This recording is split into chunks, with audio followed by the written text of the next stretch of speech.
Shalom Jemaat Gereja Baptis Indonesia Karunia Tuhan, selamat beribadah di ibadah online di Minggu tanggal 25 Juli 2021.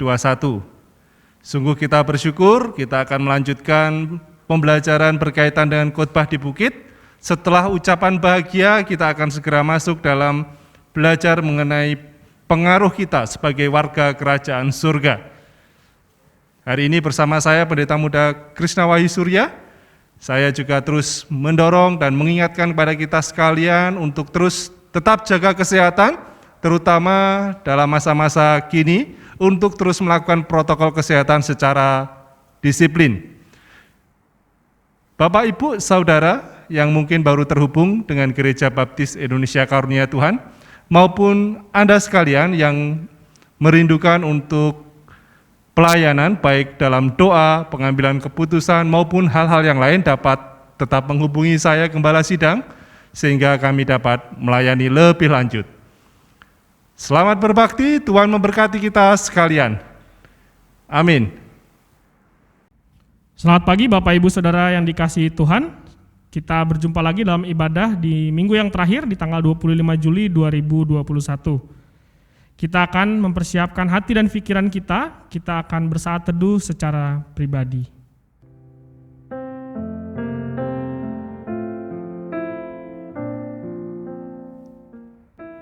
Puji-pujian dari Daud. Aku hendak mengagungkan Engkau, ya Allahku, ya Raja, dan aku hendak memuji namamu untuk seterusnya dan selamanya. Setiap hari aku hendak memuji Engkau, dan hendak memuliakan namamu dan seterusnya dan selamanya. Besarlah Tuhan dan sangat terpuji, dan kebesarannya tidak terduga. Mari Bapak Ibu Saudara kita bersatu di dalam doa. Allah Bapa yang bertata dalam kerajaan surga, kembali kami datang ke hadirat-Mu ya Tuhan untuk menyerahkan hidup kami, supaya kami boleh datang ke hadirat-Mu untuk beribadah, memuji dan memuliakan namamu. Berkati ibadah ini dari awal pertengahan hingga akhir supaya boleh jadi sesuai dengan kehendak-Mu. Di dalam nama Tuhan Yesus kami berdoa dan mengucap syukur. Amin. Mengejar hadir-Mu akan mengawali ibadah kita pada pagi hari ini.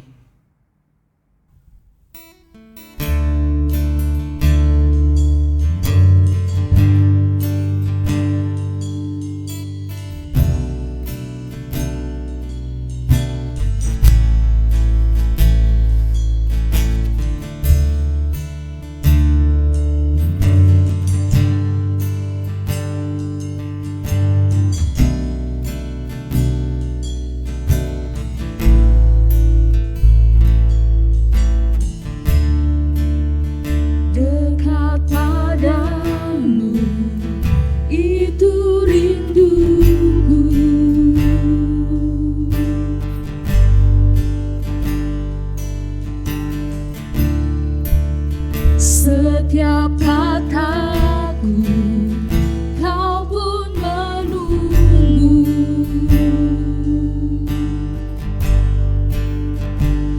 tak kusangka ku temukan satu kasih yang abadi. Kini ku dan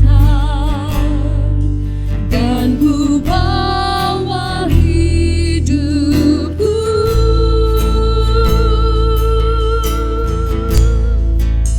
memandang wajah-Mu, mengikuti kebaikan-Mu, mengejar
Pembacaan Alkitab terambil dari Matius pasal 5 ayat yang ke-13 sampai yang ke-16. Demikian.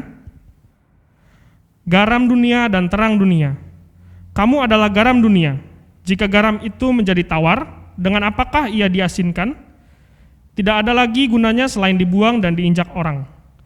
Kamu adalah terang dunia. Kota yang terletak di atas gunung tidak mungkin tersembunyi. Lagi pula, orang tidak menyalakan pelita lalu meletakkannya di bawah gantang, melainkan di atas kaki dian, sehingga menerangi semua orang di dalam rumah itu. Demikianlah hendaknya terangmu bercahaya di depan orang, supaya mereka melihat perbuatanmu yang baik dan memuliakan Bapamu yang di sorga. Amin. Kini saatnya kita akan memberikan persembahan dan persepuluhan kita. Beberapa cara untuk memberikan persepuluhan dan persembahan Anda. Yang pertama, persembahan dan persepuluhan dapat disampaikan melalui rekening gereja yang tertera pada gambar berikut dengan memberikan keterangan. Yang kedua, memasukkannya ke dalam kotak persembahan yang berlokasi di depan pintu kantor gereja bagian dalam setiap harinya antara pukul 9 pagi sampai dengan 4 sore. Yang ketiga, melakukan pengumpulan mandiri, yakni menyimpannya dan memasukkannya ke dalam kotak perpuluhan atau kantong persembahan pada saat ibadah minggu berjalan seperti biasa nantinya.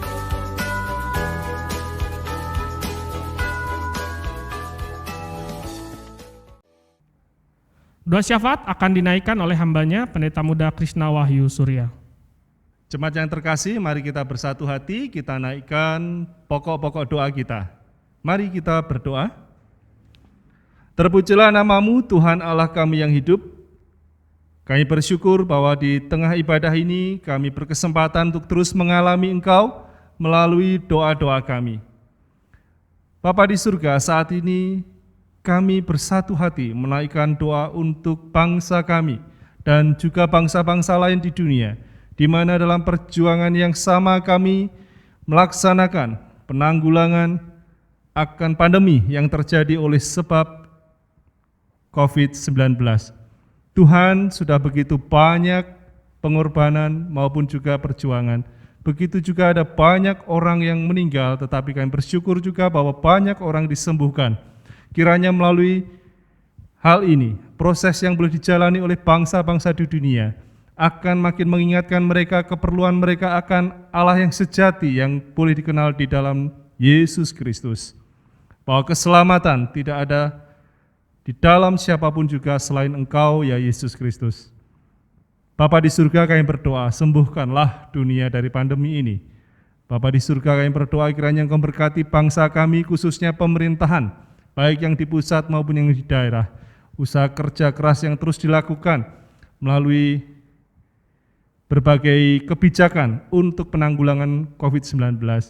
PPKM darurat dilaksanakan di berbagai daerah, maupun juga vaksinasi serta usaha-usaha yang lain, kiranya mendatangkan kebaikan untuk masyarakat Indonesia.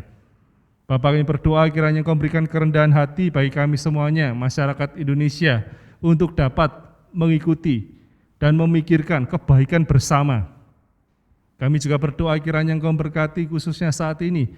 Begitu banyak juga tenaga medis maupun tenaga kesehatan, orang-orang yang berkecimpung di dalam dunia kesehatan yang harus juga meluangkan waktunya, tenaganya secara ekstra di dalam melaksanakan pelayanan masyarakat ini, sehingga dilindungi, disertai oleh Tuhan sendiri.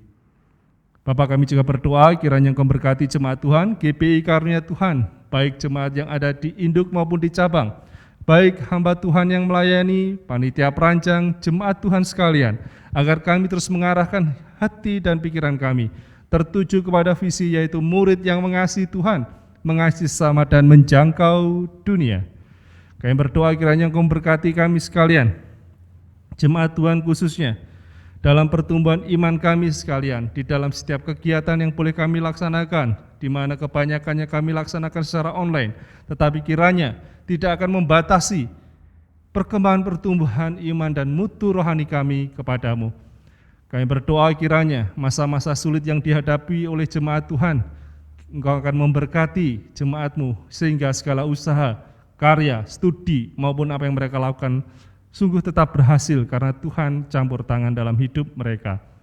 Yang berdoa kiranya Engkau berkati jemaat Tuhan yang senior di masa-masa kelemahan fisik, di masa-masa pemulihan kesehatan, di masa-masa kerinduan kami untuk mereka memiliki semangat di dalam kehidupan mereka. Tuhan nyatakan dan tambah-tambahkan. Terlebih lagi, berikan kemantapan iman dalam masa usia senja ini. Juga kami mengingat untuk jemaat Tuhan saat ini, baik rekan-rekan yang terpapar oleh karena COVID-19, mereka yang juga telah disembuhkan, mereka yang telah melaksanakan isolasi mandiri, maupun kini juga rekan-rekan kami yang saat ini sedang harus melaksanakan isolasi mandiri. Mereka juga yang saat ini sedang terbaring sakit baik di rumah, terlebih lagi di ruang perawatan di rumah sakit maupun di beberapa tempat yang lain. Berikanlah Tuhan bagi mereka pemulihan kesehatan.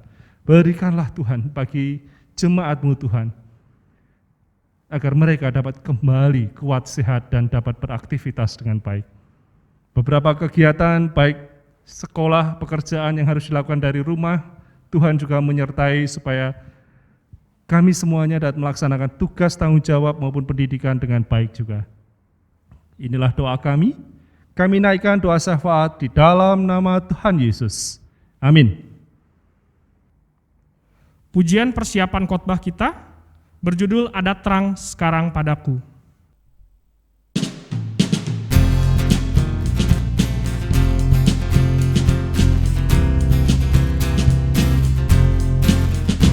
Ada terang sekarang padaku, keindahan tak terperi, melebihi sinar dunia.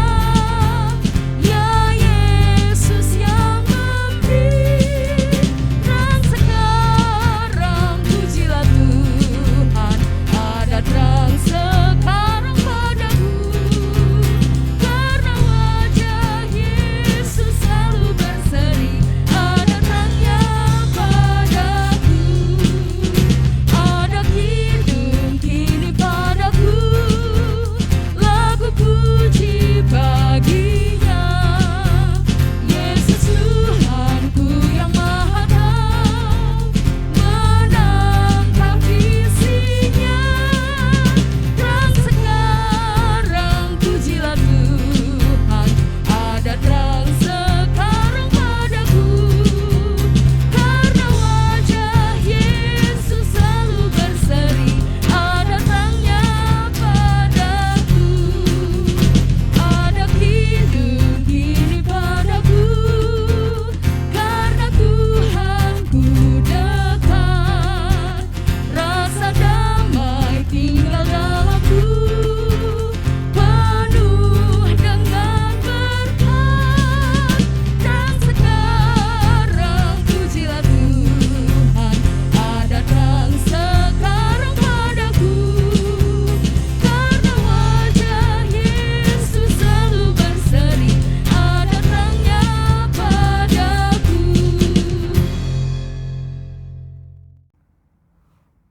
Judul khotbah pada pagi hari ini, pengaruh kerajaan surga, akan dinaikkan oleh Pendeta Muda Krishna Wahyu Surya. Shalom Jemaat Gereja Baptis Indonesia Karunia Tuhan. Memasuki pembelajaran selanjutnya dari khotbah di bukit, di mana di bagian yang pertama kita telah belajar mengenai ucapan bahagia berkaitan dengan 8 karakter rohani dan juga manfaatnya tentunya sebagai warga kerajaan surga. Kini kita akan melanjutkan mengenai khotbah di bukit ini, yakni berkaitan dengan pengaruh kerajaan surga. Tentunya pengaruh dari warga kerajaan surga, kita sekalian orang percaya, pengaruhnya terhadap dunia. Namun jika kita memperhatikan 2 ayat di dalam Matius pasal 5 ayat 10 sampai 12, kita melihat di sana bahwa dunia ternyata menyatakan sikapnya kepada orang-orang percaya. Dalam berbagai perkara mereka melaksanakan bahwa apa? dunia akan mencela dan menganiaya mereka. Ayat 10 sampai 12 ya, di pasal 5. Dunia pun akan mengatakan segala jenis kejahatan, fitnah kepada orang-orang percaya. Bahkan dunia akan menganiaya mereka fisik, secara fisik ya tentunya, sama seperti dunia telah melakukannya kepada para nabi-nabi sebelumnya. Jadi kita dapat melihat bahwa pengaruh dunia terhadap orang Kristen atau orang percaya adalah aniaya. Jadi bentuk dari pengaruh dunia terhadap orang percaya atau warga kerajaan surga adalah penganiayaan. Apakah dengan demikian orang percaya harus juga membalas penganiayaan dengan aniaya? Tentu saja kita telah mengerti bahwa itu bukan yang diajarkan oleh Tuhan kita Yesus Kristus. Kini di dalam bagian selanjutnya Matius 5 ayat 13 sampai 16, penganiayaan boleh terjadi, namun selanjutnya Yesus mengajarkan bahwa warga kerajaan surga atau orang percaya justru harus memiliki pengaruh atau berdampak kepada dunia, bukan dengan aniaya tetapi dengan dua cara. Dan memang ada dua metafora atau penggambaran di sini berkaitan dengan apa yang diajarkan Yesus dalam Matius 5 ayat 13 sampai 16. Yang pertama, Yesus mengajarkan supaya apa? Kamu adalah garam dunia. Pasal 5 ayat 13. Sebagai garam dunia. Jadilah pengaruh untuk dunia ini sebagai garam dunia. Kita memahami Bapak Ibu Saudara bahwa garam memiliki beberapa karakteristik. Yang pertama, umumnya garam warnanya putih. Tetapi juga garam kita banyak tahu fungsi kegunaan karakternya ini berkaitan dengan meningkatkan atau menambah rasa, juga mengawetkan dan lain sebagainya. Namun berdasarkan konteks hari ini di dalam ayat 13, mungkin yang paling pas adalah kemampuan atau karakteristik garam dalam meningkatkan rasa. Sebab Yesus berkata di sini ya, jika garam itu menjadi tawar, dengan apa diasinkan? Yesus maksudkan dalam ilustrasi ini bahwa jika garam itu menjadi tawar, kata lain, tetapi jika garam itu kehilangan rasa. Nah, jadi di sini kita mengetahui ya lebih lagi bahwa yang dimaksud Yesus dalam ilustrasi garam adalah seorang percaya harus memberi rasa. Tetapi juga ini dikuatkan bahwa garam hadir untuk memberikan rasa pada sesuatu yang hambar. Ini umum disampaikan dalam Alkitab, khususnya dalam kitab Ayub pasal 6 ayat 6 mengenai makanan yang hambar. Ayub mengatakan hal itu. Jadi supaya makanan enggak hambar, mesti ditambahkan sesuatu. Dalam hal ini garam. Maka jelas sekali karakteristik yang Yesus mau sebutkan lebih pas ketika mengetahui bahwa kamu garam dunia, artinya kamu harus memberikan rasa, berdampak atau punya pengaruh terhadap dunia dalam hal memberi rasa. Memang metafora garam di bagian kedua tentunya kita melihat bahwa gambaran ini Yesus memakai hubungan hubungan warga kerajaan surga dengan dunia dengan satu tujuan bahwa supaya menjadi baik, supaya dunia menjadi punya rasa, ya, supaya dunia jadi berasa lebih baik, lebih enak, ya, di pemandangan Tuhan, bagi Tuhan. Kenapa ini penting? Nanti kita akan melihat alasannya, bahwa ketika Tuhan dapat melihat dunia dengan orang-orang Kristen di dalamnya yang memberi rasa, rupanya ada alasan untuk Tuhan menahan murkanya terhadap orang-orang jahat. Mungkin juga bahwa hal ini dapat membuat Tuhan Allah terus sabar, tidak menunjukkan murkanya sekaligus atau buru-buru di dalam memberikan konsekuensi kepada dunia yang jahat dan tidak menyenangkan. Mungkin lebih jelasnya saya ingin mengingatkan mengenai peristiwa, mengenai sedikit orang benar di hadapan Allah akan menolong atau mempermudah Allah menahan murkanya kepada orang lain, orang yang jahat. Dalam ilustrasi khususnya ketika Abraham bercakap-cakap dengan Tuhan tentang Sodom. Dalam Kejadian 18 ayat 20 sampai 32, pasti Anda ingat di sana bahwa Abraham melakukan bargaining, tawar-menawar dengan Tuhan. Karena Tuhan sudah mengatakan, gak ada yang benar di kota ini, aku akan memusnahkannya. Murka Allah sudah meluap-luap, Allah segera menghukum kota itu. Tapi Abraham tahu ada keponakannya di sana, nanti kena semua. Dan dia tahu bagaimana Tuhan, apa gak kasihan orang yang benar nanti ikut-ikutan mati bersama orang-orang fasik. Lalu dia memulai tawarannya dengan angka 50. Bagaimana Tuhan kalau ada 50 orang benar di kota itu? Tuhan berkata, aku tidak akan jadi menghukumnya. Kurang 5 deh Tuhan. Ini benar. Abraham mulai tawar-menawar. Jadi 45 dong ya. Aku gak akan menghukumnya. Maaf Tuhan, jangan murka. Bagaimana kalau 40 ada orang benar di sana? Aku tidak akan menghukumnya. Terus menerus sampai akhirnya 10. Ada terakhir 10 orang. Bagaimana Tuhan kalau ada 10 orang saja? Aku tidak akan menghukum. Ini menunjukkan kepada kita mengenai yang hal garam tadi ya. Kalau ada orang percaya, orang benar, memberi rasa, memberikan sesuatu, memberikan dampak kepada lingkungan yang jahat, Allah dapat menahan murkanya karena ada beberapa orang baik, orang benar, orang adil ada di dalam komunitas yang buruk atau harus menerima murka Tuhan. Rupanya penting sekali untuk orang Kristen menempatkan diri walaupun komunitas, lingkungan, dan lain sebagainya jahat di mata Tuhan, tetapi posisinya dia di sana apabila itu dapat memancar atau menunjukkan fungsinya sebagai garam yang memberi rasa, dapatlah menahan murka Allah ya. Dalam urusan Tuhan dengan Yerusalem, ketika Tuhan Yesus, bukan Tuhan Yesus, maksudnya dalam kitab Yeremia, ketika Tuhan Allah berbicara mengenai Yerusalem pun demikian. Kalau ada satu orang saja berbuat adil di kota Yerusalem, aku tidak akan jadi menghancurkannya. Tapi ternyata juga enggak ada satu pun orang adil, sehingga Yerusalem pun harus mendapat murka Allah. Bapak saudara yang dikasihi Tuhan, betapa pentingnya sekarang kita memahami posisi kita sebagai orang Kristen sebagai garam. Namun selanjutnya mari kita akan belajar terlebih dahulu mengenai ada peringatan terhadap kemungkinan hilangnya rasa garam. Garam yang murni sebenarnya nggak bisa hilang ya rasa aslinya, ya garam yang murni. Tetapi garam memang dapat menurun kemampuan memberi rasa oleh sebab karena ada tercampur dengan unsur lain atau mungkin kotoran-kotoran yang membuat akhirnya tidak maksimal dan tidak murni. Sehingga untuk tugas meningkatkan rasa menjadi tidak sepenuhnya. Nah ini sebenarnya dengan kalau rasa garamnya menjadi tawar, ini bukan berarti sama sekali hilang rasa asinnya, tetapi sudah tidak dapat digunakan dengan baik fungsi garamnya. Maka kini kita akan menyadari bahwa kita juga bisa saja sebagai orang percaya menjadi garam dunia, kita dapat saja terkontaminasi, tercemar dengan kotoran maupun hal-hal yang lain yang enggak murni. Baik itu berupa ajaran, perbuatan, sikap yang ada di sekitar kita, sehingga tidak membuat kita menjadi orang percaya yang sejati atau murni. Dengan itu, maka kita terpengaruh, maka kemampuan kita memberi rasa kepada dunia tidak akan maksimal.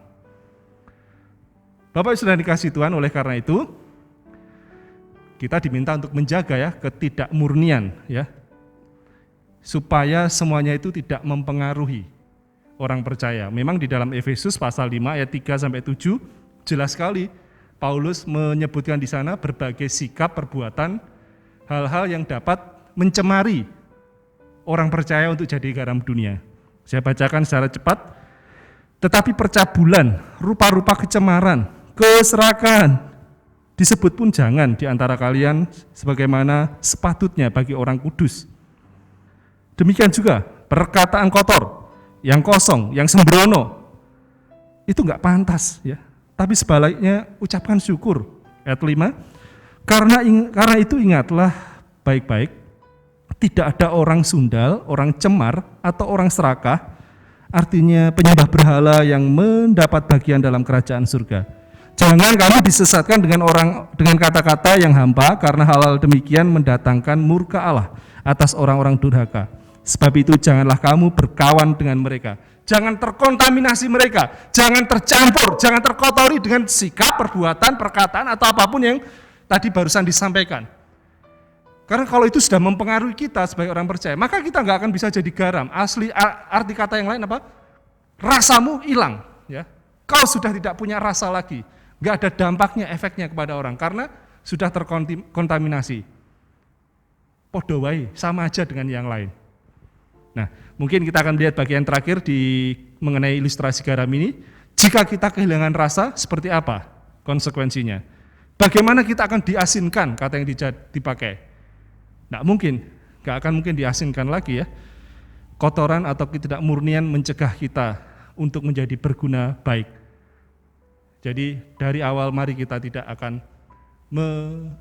tolerir segala sesuatu yang dapat merusak fungsi kita sebagai garam. Jelas dikatakan di sana, apa gunanya lagi kalau nggak dibuang? Dibuang.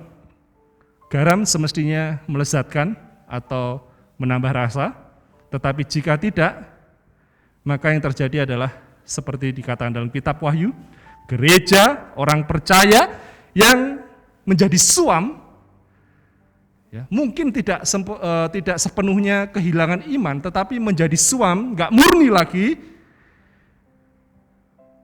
maka yang terjadi adalah akan dimuntahkan oleh Tuhan Allah sendiri.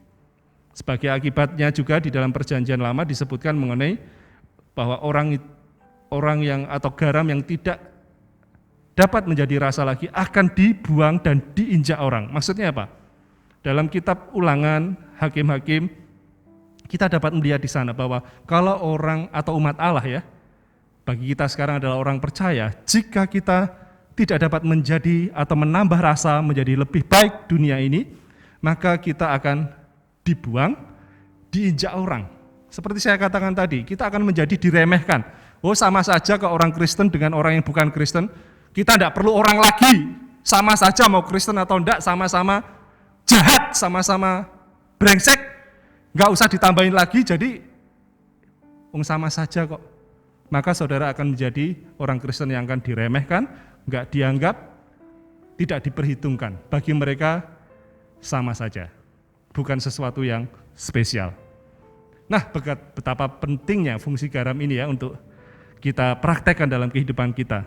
Tetapi mari kita melihat yang selanjutnya di ayat 14 ayat 16. Di sana ya ayat 14 sampai 16 dikatakan sebagai kamu adalah terang. Supaya apa? Digunakan oleh Allah untuk memancarkan kemuliaannya kepada dunia. Kamu adalah terang. Kita semuanya adalah terang, seperti terang yang ada di dalam dunia yang gelap. Filipi pasal 2 ayat 14 sampai 15. Tujuannya adalah supaya mereka dapat mewartakan kemuliaan, puji-pujian kepada Tuhan. Tetapi ingat bahwa kita, walaupun disebut sebagai terang, kita ini bukanlah suatu terang yang sejati. Kita dapat menjadi terang di dalam Efesus 5 ayat 8a dikatakan, hanya kalau kita hidup di dalam Tuhan Yesus Kristus. Dan Kristus itu adalah terang yang sejati. Jika ia ada dalam kita, maka terang itu terpancar dari kehidupan kita. Terang yang benar, terang yang asli, terang yang sejati, Yohanes 8 ayat 12, Yesus Kristus sendiri. Jadi kita, orang percaya, warga kerajaan surga, seperti penerang saja. Kita seperti para penerang yang memantulkan terang atau cahaya sejati. Jika bulan tidak mempunyai sumber terang sendiri, tetapi kenapa bulan bisa terang? Karena memantulkan sinar dari matahari. Demikian juga kita. Kalau di luar Kristus, saudara tidak akan dapat menjadi terang. Demikian juga, saudara ketika punya Yesus Kristus, saudara dapat memancarkan, meneruskan, mentransmisikan terang itu kepada yang lain. Yang terakhir mengenai terang, tentu saja di sana ada dua tanggung jawab ya, disebutkan bahwa ada dua tanggung jawab sebagai terang dunia. Yang pertama, kamu harus terlihat. Mereka harus terlihat. Nah, terang ya harus terlihat. Kalau nggak terlihat, pasti tetap dalam kegelapan. Disiratkan oleh Yesus bahwa ada mengenai kota dan kaki Dian ya di dalam ayat 14 sampai 16. Itu sebagai gambaran saja bahwa kota harus terlihat. Harus ditempatkan juga di kaki Dian. Kaki Dian itu tempatnya lampu atau lilin ya. Ya, biasanya orang Israel itu ada bentuk seperti ini ya, untuk lilin itu ada 7 kaki biasanya ya. Nah itu kaki Dian. Kalau nggak ditaruh situ ya untuk apa? Nggak berfungsi juga. Kalau nggak bisa menerangi kota ya untuk apa? Karena itu tanggung jawabnya harus terlihat. Oleh karena itu Yesus mengharapkan para pengikutnya untuk apa? Dapat dilihat oleh dunia. Tidak tersembunyi. Tetapi juga selain harus terlihat, mereka juga yang kedua harus memancar, harus memberi cahaya atau memberi terang. Prinsip yang disampaikan di sini adalah mengenai cahaya lampu tentunya.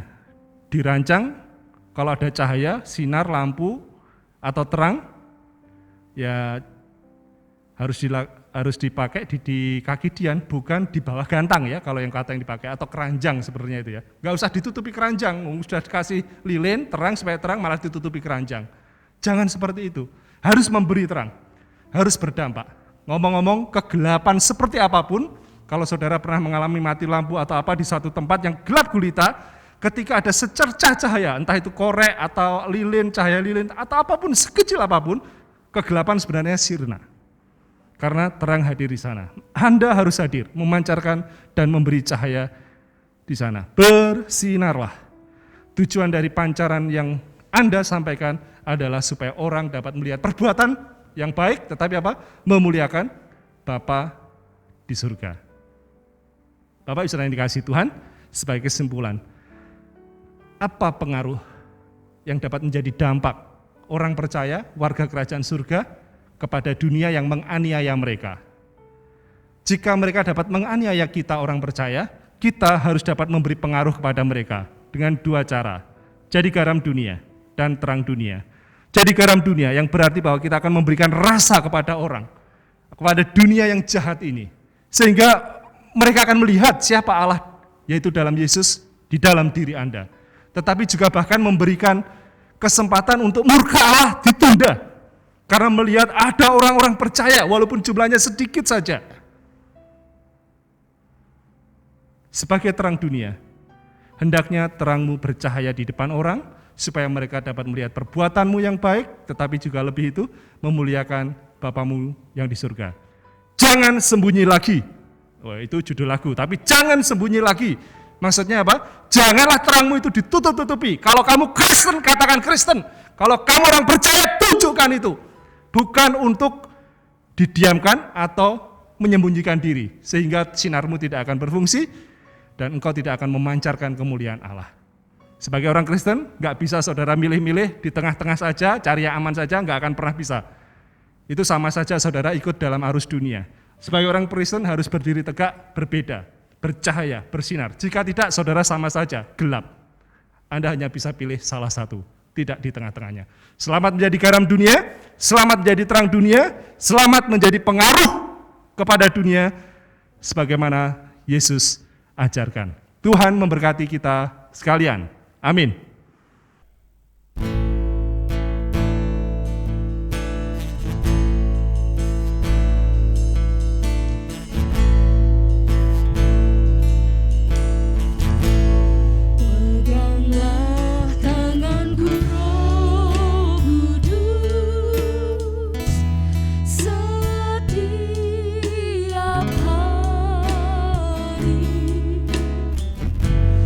Ku tak dapat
Jemaat yang dikasihi Tuhan, saya mengundang kita semuanya dapat berdiri di tempat kita masing-masing, dan mari kita mengakhiri ibadah, mohonkan berkat yang dari Tuhan kita.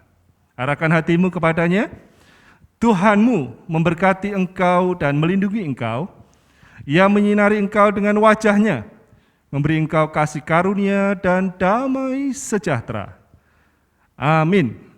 Selamat hari Minggu, Tuhan memberkati kita sekalian.